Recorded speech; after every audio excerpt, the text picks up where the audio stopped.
Hi, this is Sam from Hunter's Design Studio, and this is a Quilt Talk short on YouTube. And this one is, does learning Adobe Illustrator make you a professional quilt pattern designer? Sometimes I write for my industry colleagues, and this is one of those times. And of course, even if you're not an industry colleague, you are welcome to listen along. This question came up recently in a conversation with a colleague. Does learning Adobe Illustrator make you a professional quilt pattern designer? And the TLDR, too long didn't read, answer from my chair is nope. But let me dig into this a bit, because once we start digging under the hood of such deceptively simple questions, it becomes obvious that there are nuances that we need to consider. The Adobe Creative Suite is considered the industry standard for graphic design, and a written and illustrated quilt pattern is definitely a form of graphic design. It's also widely acknowledged that Adobe products are powerful and thus complex and require a steep learning curve to gain some skill. Now, I lucked out on learning Illustrator. I had to do it as part of the foundations requirements for my bachelor's in art. And despite a semester-long class and a really fabulous professor, there were many weekends of steaming frustration until I got the hang of the little bit that I know. And I want to emphasize the little bit that I know.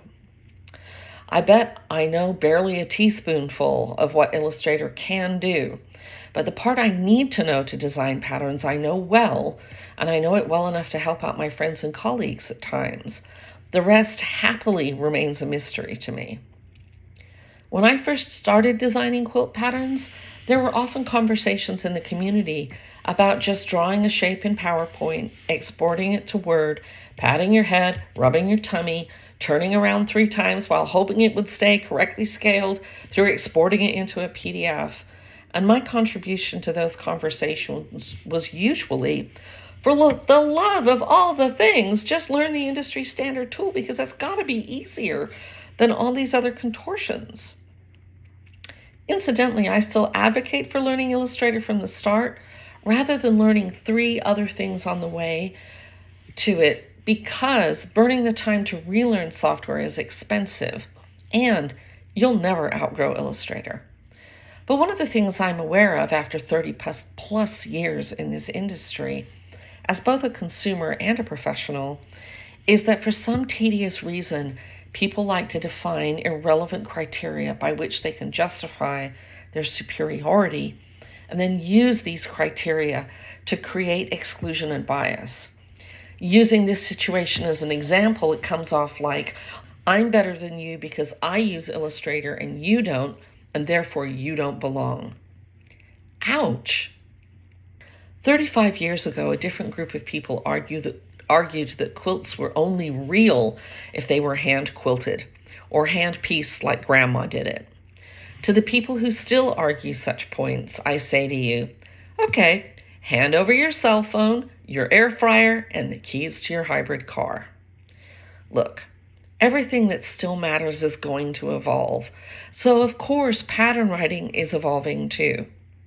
In my early quilting days, I remember buying patterns that were obviously library-produced photocopies that had hand-drawn illustrations, and they had glossy photographs that were hand-glued to the pattern covers, because that's what was possible in 1989 when you were bootstrapping into your business.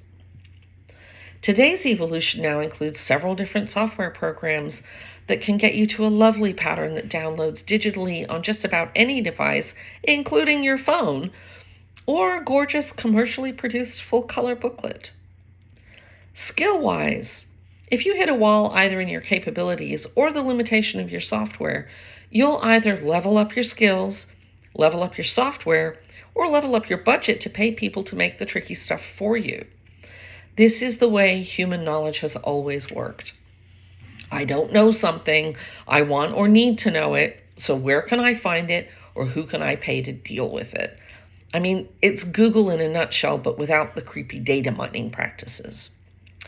So by all means, use EQ, Affinity, Inkscape, or Canva, or any of the CAD programs. Or keep on patting your head while you wrangle with PowerPoint. If you hit a point one day where your ambition or your income are being held up by not learning Illustrator, I'm sure you'll know what to do or who to hire. By the way, the definition of professional is one who follows an occupation as a means of livelihood or for gain. So to me, you're a professional pattern designer if your intent is to run a profitable business that designs and sells patterns. The software you use to do it is completely irrelevant. That's it for now. I'll catch you on the next Quilt Talk Short.